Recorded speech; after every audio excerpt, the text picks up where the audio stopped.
Coucou les amis, ouf, voilà la coiffe. Voilà la coiffure que j'ai, je ressens plus à rien en ce moment, de toute façon, il faut que j'aille chez le coiffeur. Écoutez, on se retrouve aujourd'hui pour faire un banana bread ensemble.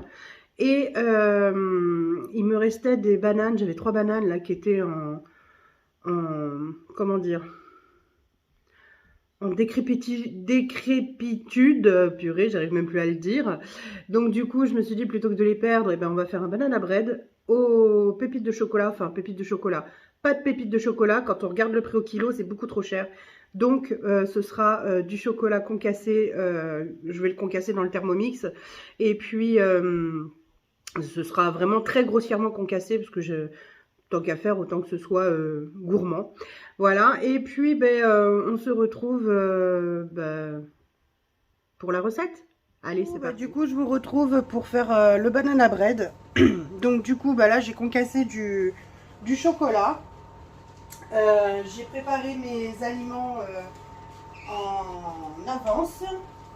Voilà. Donc du coup, voilà, là, c'est le chocolat que j'ai concassé parce que je mets pas de pépites de chocolat. Je vous explique pourquoi.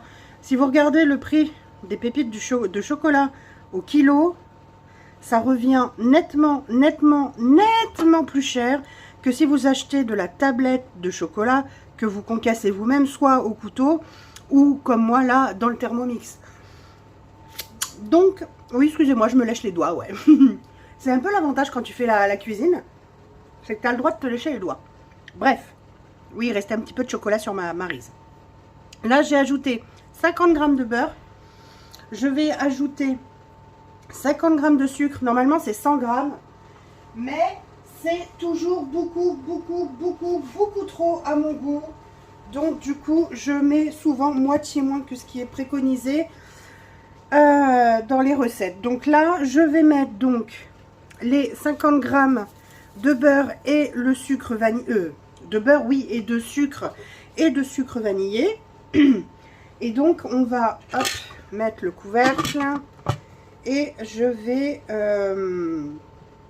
mélanger ça pendant 1 minute. Alors, je vais vous épargner le bruit du Thermomix pendant 1 minute parce que très honnêtement, c'est pas très agréable.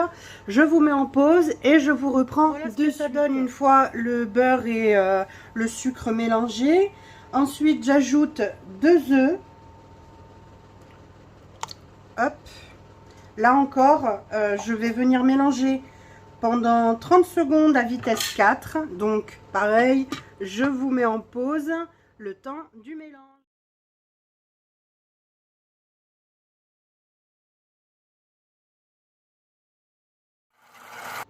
Je viens maintenant ajouter les 3 bananes archi mûres, hein, vous voyez, elles sont vraiment très mûres, vous voyez. Donc je vais les rajouter, hop, mais bon, pour le banana bread, c'est ce qu'il y a de meilleur, hein, les bananes mûres. Donc je mets ça, je vais mettre vitesse 5 pendant 30 secondes. Donc là encore, je épargne vos oreilles. Je vous raconte même pas comment ça sent trop bon. Là je vais rajouter donc la farine et la levure, donc 225 g de farine et un sachet de levure. Hop, voilà. Ouh, ça fait un peu de poussière, hein, tout ça.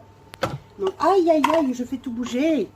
Et donc je vais venir remuer une nouvelle fois à vitesse 5 pendant 20 secondes cette fois-ci. Hop, allez, c'est parti. Alors, à cette étape-ci, normalement, j'aurais dû ajouter du rhum, mais je n'en ai plus. Donc, il n'y aura pas de rhum pour cette fois-ci. Donc, je vais venir ajouter directement les pépites de chocolat, ou du moins le chocolat très grossièrement concassé dans le Thermomix. Je mets en vitesse 3, sens inversé, pendant 30 secondes, pour éviter en fait que ce soit complètement broyé et chocolaté uniquement. Vous voyez là, voilà. Bon, je rajoute le petit. Oui, je rajoute les miettes, absolument.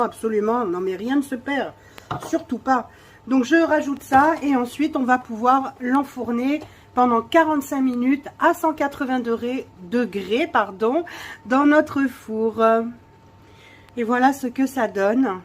Alors à la caméra, je sais pas si ça rend bien, mais En tout cas, voilà, c'est il y a des plus ou moins gros morceaux de chocolat. Voilà. Et puis, ben, on va maintenant mettre ça dans un moule à cake et l'enfourner donc pour 45 minutes à 180 degrés. Je vous reprends tout de suite. Et voilà, il est prêt à être enfourné pour 45 minutes. Alors, petite astuce pour ceux, parce que vous allez voir, il y a des petites gouttes là. Petite astuce pour ceux qui ne savent pas, quand vous avez un moule en silicone, et pour éviter que les gâteaux, etc., vos préparations attachent dans le moule à silicone, eh bien, il faut l'humidifier. Donc, moi, je le passe sous l'eau, je l'égoutte un peu, je mets ma préparation, et après, quand je veux démouler, en général, ça se passe très bien. Voilà, donc je vous retrouve tout à l'heure pour le démoulage, et certainement la dégustation. Voilà. Il est tout chaud, il est tout juste sorti du four, enfin sorti pas, même pas encore, il est encore sur la grille.